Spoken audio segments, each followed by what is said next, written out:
3 สัญญาณเตือนถึงเวลาตรวจวัดสายตา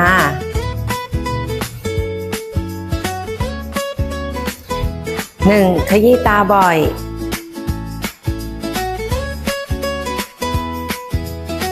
2. เพ่งหน้าจอ 3. ปวดหัว